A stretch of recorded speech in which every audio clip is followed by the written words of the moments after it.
Bus ಎಲ್ಲರಿಗೂ ನಮಸ್ಕಾರ, welcome back to Sagar stories ಮಗ. ಫಸ್ಟ್ ಆಫ್ ಆಲ್ ಎಲ್ಲರಿಗೂ ಶುಭೋದಯ ಮಗ. ಪಾಯಿಂಟ್ಸ್ ಟೇಬಲ್ ನೋಡೋಣ, ನನ್ನೇ ಮ್ಯಾಚ್ ಆಗಾದ್ಮೇಲೆ ಯಾವ ತರ ಕಾಣಿಸ್ತಿದೆ ಅಂತ. ಅದಕ್ಕಿಂತ ಮುಂಚೆ ಚಾನಲ್ಗೆ ಸಬ್ಸ್ಕ್ರೈಬ್ ಹಾಕೊಂಡು ಬೆಲ್ ಐಕನ್ ಕ್ಲಿಕ್ ಮಾಡಿದ್ರೆ ಗಂಟೆ ಹೊಡೆದು ಮಾತ್ರ ಮರಿಬೇಡಿ. ಇವತ್ತಿನ match Mumbai Indians is taking on KKR. ಯಾಕೋ ಪ್ರಿಡಿಕ್ಷನ್ ಎಲ್ಲ ಕಾಲೆತ್ಕೊಂತಿದೆ, ಪ್ರಿಡಿಕ್ಷನ್ ಎಲ್ಲ ಉಲ್ಟಾ ಆಗಿದೆ. RR ಗೆಲ್ತಾರೆ ಅಂತ ಹೇಳಿದೆ, ಲಾಸ್ಟ್ ಬಾಲಲ್ಲಿ ಅವರೇ ಗುಂಡಿ ತೊಡ್ಕೊಂಡು ಸೋತರು. ಮ್ಯಾಚ್ನ ಗೆಲ್ಲೋಂಥ ಮ್ಯಾಚ್ನ ಸೋದ್ರೆ RR ಅವರು ನೆನ್ನೆ ಸಿಕ್ಕಾಪಟ್ಟೆ RCB ಫ್ಯಾನ್ಸ್ಗಳು ಡಿಸಪಾಯಿಂಟ್ ಆಗಿರ್ತಾರೆ. ಯಾಕೆಂದರೆ ಪಾಯಿಂಟ್ಸ್ ಟೇಬಲ್ ಡಿಫ್ರೆಂಟಾಗಿ ಕಾಣಿಸೋದು. RR ಗೆದ್ದಿತ್ತು ಅಂತಂದರೆ ಇಲ್ಲಾಗರು RCB ಇನ್ನೂ ಚಾನ್ಸ್ ಇದೆ, ಇನ್ನೂ ವೈಬ್ ಇದೆ ನಮಗೆ ಅಂತ ಅನ್ಕೊಂಡು ಕೂತ್ಕೊಂತಿದ್ವಿ. ಬಟ್ RR ಸೋತಿದ್ರಿಂದ ಒಂಥರ ವೈಬ್ ಎಲ್ಲ ಇವಾಗ ಕಂಪ್ಲೀಟ್ಲಿ ಡಿಫ್ರೆಂಟ್ ಆಗೋಗ್ಬಿಟ್ಟಿದೆ. ಪಾಯಿಂಟ್ಸ್ ಟೇಬಲ್ನ ನೋಡುವಂಥ ರೀತಿನೇ ಡಿಫ್ರೆಂಟ್ ಆಗೋಗ್ಬಿಟ್ಟಿದೆ. ನೆನ್ನೆವರೆಗೂ ಬೇರೆ ಥರನೇ ನೋಡ್ತಿದ್ವಿ. ನೆನ್ನೆ ಪ್ರಾಬ್ಲಿ ವಿಡಿಯೋ ನೋಡಿರ್ತೀರ ಅಂತ ಅನ್ಕೊಂಡಿದ್ದೀನಿ, ಯಾವ ಥರ ಪಾಯಿಂಟ್ಸ್ ಟೇಬಲ್ ನಾವು ನೋಡ್ತಾ ಇದ್ವಿ RCB ಫ್ಯಾನ್ಸ್ಗಳು ಅಂತ. ಸೊ ಇವತ್ತಿನ ಮ್ಯಾಚ್ನ ಯಾರು ಗೆಲ್ಲಬೇಕು, ಮುಂಬೈ ಇಂಡಿಯನ್ಸ್ ಗೆಲ್ಬೇಕಾ KKR ಗೆಲ್ಬೇಕಾ ಅಂತ ಕೇಳಿದ್ರೆ ನನ್ನ ಪ್ರಕಾರ ಅಂದರೆ RCB ಆ್ಯಂಗಲ್ನ ನೋಡ್ತಂದ್ರೆ ಇವತ್ತು ಮುಂಬೈ ಇಂಡಿಯನ್ಸ್ ಗೆಲ್ಲಬೇಕಾಗತ್ತೆ, KKR ಸೋಲ್ಬೇಕಾಗತ್ತೆ ಅಂತ ನಾನು ಅನ್ಕೊಂಡಿದ್ದೀನಿ. ಮುಂಬೈ ಇಂಡಿಯನ್ಸ್ ಗೆಲ್ಲಿ KKR ಸೋಲಿ. ಯಾಕೆಂದರೆ ಪಾಯಿಂಟ್ಸ್ ಟೇಬಲ್ ನೋಡುವಂಥ ರೀತಿಯೇ ಬೇರೆ ಆಗೋಗ್ಬಿಟ್ಟಿದೆ. ಇವಾಗ ವಾಂಖೇಡೆ ಸ್ಟೇಡಿಯಮಲ್ಲಿ ಆಡ್ತಿದ್ದಾರೆ, ಹೈ ಸ್ಕೋರಿಂಗ್ ಆಗುವಂಥ ಎಲ್ಲ ಸಾಧ್ಯತೆ ಇದೆ. ಹ್ಯಾಟ್ರಿಕ್ ಮ್ಯಾಚ್ನ ಸೋತ್ಬಿಟ್ಟು ಬರ್ತಿದ್ದಾರೆ ಮುಂಬೈ ಇಂಡಿಯನ್ಸ್ ಅವರು. KKR ಗೆಲುವಿನ ಸ್ಟಿಕ್ಕಿಗೆ ಮತ್ತೆ ವಾಪಸ್ಸು ಮರಳಿ ಬಂದಿದ್ದಾರೆ. ಲಾಸ್ಟ್ ಮ್ಯಾಚು ಗೆದ್ದಿದ್ದಾರೆ. ಮುಂಬೈ ಇಂಡಿಯನ್ಸ್ಗೆ ಕಾನ್ಫಿಡೆನ್ಸ್ ಸಿಕ್ಕಾಪಟ್ಟೆ ಕುಗ್ಗೋಗಿರುತ್ತೆ. ಒಂದು ಕಡೆ ಬ್ಯಾಟಿಂಗ್ ಇಲ್ಲ ಅಂದರೆ ಬೌಲಿಂಗ್ ಇಲ್ಲ, ಬೌಲಿಂಗ್ ಇಲ್ಲ ಅಂದರೆ ಬ್ಯಾಟಿಂಗ್ ಇಲ್ಲ. ಕಂಪ್ಲೀಟ್ ಇವ್ರಂದ್ರೆ ಬ್ಯಾಟಿಂಗೇ ಹಂಗೆ ನೋಡೋಕೆ ಫೇಲ್ಯೂರ್ ಆಗ್ತಾ ಇರೋದು. ಕಾದೋಣ ಇವತ್ತಿನ ಮ್ಯಾಚ್ ಯಾರು ಗೆಲ್ತಾರೆ ಅಂತ. ಇವತ್ತು ಪ್ರಿಡಿಕ್ಷನ್ ಹೇಳ್ಬೇಕಾ? ಪ್ರಿಡಿಕ್ಷನ್ ಎಲ್ಲ ಉಲ್ಟಾ ಆಗ್ತಾ ಇದೆ. ಅಲ್ಲಿ ಯಾವ್ದು ಹೇಳ್ತಿದ್ದೀನೋ ಆ ಟೀಮ್ ಗೆಲ್ತಿಲ್ಲ, ಆಪೋನೆಂಟ್ ಟೀಮೇ ಗೆಲ್ತಾ ಇದೆ. ಇವತ್ತೇನೋ ಅನ್ನಿಸ್ತಾ ಇದೆ ಮಗ, ಮುಂಬೈ ಇಂಡಿಯನ್ಸ್ ಗೆಲ್ತಾರೆ ಅಂತ RCB ಆ್ಯಂಗಲಿಂದ ನೋಡ್ತಾ ಇದ್ದೀನಿ ನಾನು. ಇದನ್ನು ಪ್ರಿಡಿಕ್ಷನ್ ಆಗಿರೋ ತೊಗೊಳ್ಳಿ ಅಥವಾ ಏನಾಗಿರೋ ತೊಗೊಳ್ಳಿ, RCBಗೆ ಯೂಸ್ ಆಗೋ ಥರನಾರು ತೊಗೊಳ್ಳಿ. ಇವತ್ತು ಮುಂಬೈ ಇಂಡಿಯನ್ಸ್ ಗೆಲ್ಲಬೇಕು ನನಗೆ, ನೋಡೋಣ ಏನಾಗುತ್ತೆ ಅಂತ. ಸೊ ಪಾಯಿಂಟ್ಸ್ ಟೇಬಲ್ ಡಿಸ್ಪ್ಲೇ ಮಾಡಿ ನೋಡ್ತಿರ್ಬೋದು ಮಗ. ನಿನ್ನೆ ಏನು ಹೇಳಿದ್ದೆ ಅಂತಂದರೆ ಇಲ್ಲಾಗರು KKR LSG ಅವರ ಕ್ವಾಲಿಫೈ ಮಾಡಿಸ್ಬಿಡೋಣ. ಇನ್ನೂ ಒಂದು ಪೊಸಿಷನ್ ಇದೆ, CSK ಕ್ವಾಲಿಫೈ ಆಗುವಂಥದ್ದು ಏನು ಕಾಣಿಸ್ತಿಲ್ಲ, SRH ಕೂಡ ಕ್ವಾಲಿಫೈ ಆಗುವಂಥದ್ದು ಏನು ಕಾಣಿಸ್ತಾ ಇಲ್ಲ. ಸೊ ಆದ್ದರಿಂದ ಇವಾಗ ಮೇಲ್ಗಡೆ 3 ಟೀಮ್ಗಳು ಅವೆಲ್ಲ ಗೆದ್ಕೊಂಡ್ಬಿಡ್ಲಿ, ನಮ್ಮ RCB ಕೂಡ ಗೆದ್ಬಿಡ್ಲಿ. ಎಲ್ಲ ಮ್ಯಾಚ್ನು ಆರಾಮಾಗಿ ಕ್ವಾಲಿಫೈ ಆಗ್ಬಿಡ್ತೀವಿ, 100 ಪಾಸಿಟಿವ್ ಆಗಿ ಇಟ್ಕೊಂಡ್ಬಿಡ್ತು ಅಂತಂದ್ರೆ ಅಂತ ಹೇಳಿದ್ದೆ. ಬಟ್ ಇವಾಗ ನೋಡಿ ಒಂಥರ ನೋಡುವಂಥ ರೀತಿನ ಚೇಂಜ್ ಆಗೋಗ್ಬಿಟ್ಟಿದೆ. RR ಮ್ಯಾಚ್ನ ಗೆದ್ಬಿಟ್ಟಿದ್ರೆ second, third, fourth and fifth and sixth 5 ಮ್ಯಾಚ್ನ ಗೆದ್ದಿದ್ದಾರೆ. ಇದು ಸಹ ಏನು ಹೇಳೋದಕ್ಕಾಗೋದಿಲ್ಲ ಈಗಲೇ ಯಾರು ಅಲ್ಟಿಮೇಟ್ ಆಗಿ ಕ್ವಾಲಿಫೈ ಆಗ್ತಾರೆ ಅಂತ. RR 6 ಮ್ಯಾಚ್ನ ಗೆದ್ದಿರೋದ್ರಿಂದ ಇಲ್ಲಿ second, third and fourth position ಇರೋರು ಇವರು ಸಿಕ್ಕಾಪಟ್ಟೆ ಫೇವ್ರೇಟ್ಸ್ ಇದ್ದಾರೆ ಇವಾಗ ಕ್ವಾಲಿಫೈ ಆಗುವ ಹಂತದಕ್ಕೆ. ಯಾಕೆಂತಂದರೆ ಇನ್ನೊಂದು ಮ್ಯಾಚ್ನ ಗೆಲ್ತು ಅಂದರೆ RCB ಒಂಥರ ಈ 3 ಟೀಮ್ಗಳು KKR, LSG ಮತ್ತು SRH ಏನಿದೆ, ಈ 3 ಟೀಮ್ಗಳು ಒಂದು ಮ್ಯಾಚ್ನ ಗೆಲ್ತು ಅಂತಂದರೆ ಒಂಥರ ನೆಗೆಟ್ ಆಗೋಗ್ಬಿಡ್ತಾರೆ ನಮ್ಮ RCB ಅವರು.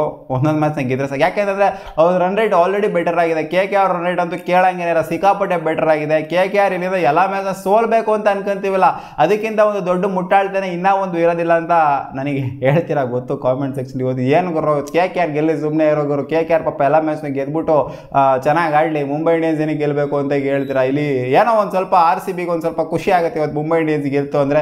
ಹೌದು ಅವ್ರು ಗೆದ್ಬಿಟ್ಟು ಮೇಲ್ಗಡೆ ಹೋಗ್ಬೋದು, ಬಟ್ 4 ಮ್ಯಾಚ್ ಗೆದ್ದಂಗೆ ಆಗುತ್ತೆ ಅಷ್ಟೇ ಮುಂಬೈ ಇಂಡಿಯನ್ಸ್ ಅವರು. ರನ್ ರೇಟ್ ಏನು ಮಗ್ಲಲ್ಲೇ ಇದೆ, ನಾವು 7 ಮ್ಯಾಚ್ನಾಗ ಗೆದ್ರೆ ಅದನ್ನು ಕ್ರಾಸ್ ಮಾಡ್ಬೋದು. ಮುಂಬೈ ಇಂಡಿಯನ್ಸ್ ಗೆಲ್ಲೋದ್ರಲ್ಲಿ ಏನೋ ನಮಗೇನು ಬೇಜಾರಿಲ್ಲ. ಅದೇ ಇವಾಗ KKRನ ಸೋಲ್ಬೇಕು ಅಂತ ಅನ್ಕೊಂತಿರೋದು ಏನಕ್ಕೆ ಅಂದರೆ KKRನ ಕ್ವಾಲಿಫೈ ಮಾಡಿಸೋದು ಬೇಡ, ಎಲ್ಲ ಮ್ಯಾಚಸ್ ಸೋತ್ಬಿಡ್ಲಿ KKR.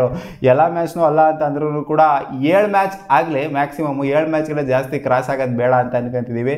ಇಲ್ಲಿ LSG ಮತ್ತು SRH ಏನಿದೆ, ಅದೇ ಹೇಳೋದಲ್ಲ, ಒಂದೊಂದು ಮ್ಯಾಚ್ ಗೆಲ್ತು ಅಂದ್ರೂ ಸಾಕು ಗುರು, ಇವರು RCB ನೆಗೆಟ್ ಆಗೋಗ್ಬಿಡ್ತಾರೆ, ರೇಸಿಂದನೇ ಈಚೆಗಡೆ ಉಳ್ಕೊಬಿಡ್ತಾರೆ. ಯಾಕೆ ಅಂತಂದರೆ RCBದು ರನ್ ರೇಟು ಸಿಕ್ಕಾಪಟ್ಟೆ ನೆಗೆಟಿವ್ ಅಲ್ಲಿದೆ, ಇವ್ರದೆಲ್ಲ ಪಾಸಿಟಿವ್ ಅಲ್ಲಿದೆ ರನ್ ರೇಟು. ಸೊ ಆದ್ದರಿಂದ ಈ 3 ಟೀಮ್ಗಳನ್ನು ಇವಾಗ ಒಂದೊಂದು ಮ್ಯಾಚ್ ಗೆಲ್ಲದಿರೋ ಥರ ನೋಡ್ಕೋಬೇಕು, ಬೇರೆಯವ್ರಿಗೆ ಗೆಲ್ಲೋ ಥರ ನೋಡ್ಕೋಬೇಕು. ಇವಾಗ ಎಲ್ಲ ನೋಡ್ತು ಅಂದರೆ ನಮ್ಮ ಆ್ಯಂಗಲಲ್ಲಿ ನೋಡ್ತು ಅಂದರೆ ಎಲ್ಲರೂ 7 ಮ್ಯಾಚ್ನ ಗೆಲ್ಲೋ ಥರ ಸಿನಾರಿಯೋ ನಾವು ಹುಡುಕ್ತಾ ಇದ್ದೀವಿ. ಬಟ್ ಹಂಗಾಗಬೇಕಲ್ಲ, ಅದು ಹಂಗಾಗೋದು ಕೂಡ ಇಲ್ಲ. ಎಲ್ಲರೂ 7 ಮ್ಯಾಚ್ ಗೆಲ್ಲೋ ಥರ ಆಯಿತು ಅಂದರೆ ಸಿನಾರಿಯೋ ರನ್ ರೇಟ್ ಮೇಲೆ ಬಂದ್ಬಿಟ್ಟು ನಿಂತ್ಕೊಳ್ಳೋ ಥರ.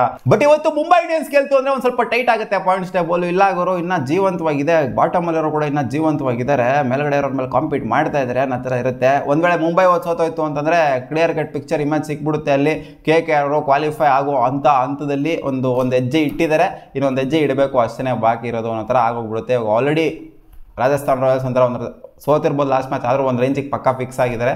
ಇವಾಗ ಅದೇ ಸ್ಲಾಟ್ ಯಾವುದು ಅಂತ ಏನೋ ಗೊತ್ತಿಲ್ಲ, 1, 2, 3, 4 ಅಲ್ಲಿ ಯಾವುದ್ರಲ್ಲಿ ಫಿನಿಶ್ ಮಾಡ್ತಾರೆ ರಾಜಸ್ಥಾನ್ ರಾಯಲ್ಸ್ ಗೊತ್ತಿಲ್ಲ. ಅದೇ KKR ಅವರು ಗೆಲ್ತು ಅಂದರೆ 7 ಮ್ಯಾಚ್ನ ಗೆಲ್ತು ಅಂದರೆ ಒಂದು ಹೆಜ್ಜೆ ಇಟ್ಟಂಗಿರುತ್ತೆ. ಬಟ್ ಇನ್ನೂ ಒಂದು ಹೆಜ್ಜೆ ಇಡಬೇಕು ಅಂದರೆ 8ರಿಂದ 9 ಮ್ಯಾಚು ಪಕ್ಕ ಗೆಲ್ಲಬೇಕಾಗುತ್ತೆ, ಅವಾಗ ಅಫಿಷಿಯಲಿ ಕ್ವಾಲಿಫೈ ಆಗೋಗ್ಬಿಡ್ತಾರೆ. ಬಟ್ KKR ನನ್ನ ಪ್ರಕಾರ ಕ್ವಾಲಿಫೈ ಆಗ್ತಾರೆ.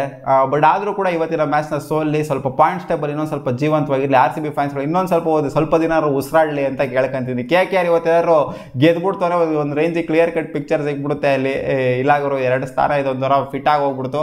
ಇನ್ನೇನಿದ್ರು ನಾವು 2 ಸ್ಥಾನದಲ್ಲಿ ಕಾಂಪೀಟ್ ಮಾಡಬೇಕಷ್ಟೇ. ಇವಾಗ ಅಟ್ಲೀಸ್ಟ್ 3 ಸ್ಥಾನದಲ್ಲಿ ಕಾಂಪೀಟ್ ಮಾಡಿದ್ವಿ, 3ರಲ್ಲಿ ಏನಾದ್ರು ಆಗ್ಬೋದು ಅಂತ LSC ಮತ್ತು SRH ಮೇಲೆ ಕಾಂಪೀಟ್ ಮಾಡಬೇಕಾಗುತ್ತೆ. ಅದರಲ್ಲೂ ಏನಾದ್ರು ಒಂದೊಂದು ಮ್ಯಾಚ್ ಗೆದ್ಬಿಟ್ರು ಅಂತ ಅನ್ಕೊಳ್ಳಿ, ಅವಾಗ RCB ಒಂಥರ ನೆಗೆಟ್ ಆಗಿ ಹೋಗ್ಬಿಡ್ತಾರೆ. ಕ್ವಾಲಿಫೈ ಆಗುವಂಥ ಸಾಧ್ಯತೆ ಏನಿದೆ. ನೆನ್ನೆ ಮ್ಯಾಚ್ನ SRH ಅವರು ಗೆದ್ದಾದ್ಮೇಲೆ ಇದು ಸಿಕ್ಕಾಪಟ್ಟೆ ಒಂದು ಸ್ವಲ್ಪ ಕ್ಷೀಣಿಸಿದೆ ಅಂತ ಹೇಳಬೇಕು. ಕ್ವಾಲಿಫೈ ಆಗೋದು ಸಿಕ್ಕಾಪಟ್ಟೆ ಡೌಟ್ಫುಲ್ ಆಗಿ ಕಾಣಿಸ್ತಾ ಇದೆ. ಯಾಕಂದರೆ ಇವ್ರಿಗೆ ಇರೋದು ಇನ್ನು 4 ಮ್ಯಾಚ್ ಇದೆ ಗುರು. KKRಗೆ 5 ಮ್ಯಾಚ್ ಇದೆ. ಇಷ್ಟರಲ್ಲಿ 1 ಮ್ಯಾಚ್ ಗೆಲ್ಲಲ್ವಾ? ಲಿಟರಲಿ ನಾವು ಏನೇನೇನೋ ಯೋಚನೆ ಮಾಡ್ತೀವಿ, ಎಲ್ಲ ಮ್ಯಾಚ್ ಸೋಲ್ಬೇಕು ಅಂತ ಯೋಚನೆ ಮಾಡ್ತೀವಿ. RCB 7 ಗೆದ್ರೂ ಕೂಡ, ಅಂದರೆ ಇಲ್ಲಿ ಮಿಕ್ಕಿರುವಂಥ 4 ಗೆದ್ರೂ ಕೂಡ ಕ್ವಾಲಿಫೈ ಆಗುವಂಥದ್ದು ಸಿಕ್ಕಾಪಟ್ಟೆ ಕಷ್ಟ ಕಾಣಿಸ್ತದೆ. ಅದೇನಾದ್ರು ಸನ್ರೈಸರ್ಸ್ ಹೈದರಾಬಾದ್ ಲಾಸ್ಟ್ ಮ್ಯಾಚ್ ಸೋತಿತ್ತು ಅಂತಂದರೆ ಅವಾಗ ಒಂದು ಸಿನಾರಿಯೋ ತೊಗೊಂಬರ್ಬೋದಾಗಿತ್ತು. ಏನೋ ಇವ್ರು ಸೋತ್ಬಿಟ್ಟಿದ್ದಾರೆ, ಅವ್ರ ಅಜ್ಜಿ ಇವಾಗ ನಾವು ಕ್ವಾಲಿಫೈ ಆಗ್ಬೋದು, ಇನ್ನೂ 1-2 ಮ್ಯಾಚ್ ಸನ್ರೈಸರ್ಸ್ ಹೈದರಾಬಾದ್ ಅಂತ ಅನ್ಕೊಬೋದಾಗಿತ್ತು. ಬಟ್ ಸಿನಾರಿಯೋ ಇವಾಗ ಸಿಕ್ಕಾಪಟ್ಟೆ ಟಫ್ ಕಾಣಿಸ್ತಿದೆ. ನೋಡೋಣ ಏನಾಗುತ್ತೆ ಅಂತ. ವಿಧಿಯ ಕೈವಾಡ, ಏನು ಬೇಕಾದ್ರೂ ಆಗ್ಬೋದು, ಒಂದು ಕಡೆ ಸುಮ್ಮನೆ ಆಗಬೇಕಷ್ಟೇ. ಸಿಗೋಣ ಮುಂದಿನ ವಿಡಿಯೋದಲ್ಲಿ ಗಾಯ್ಸ್. ಬಾ.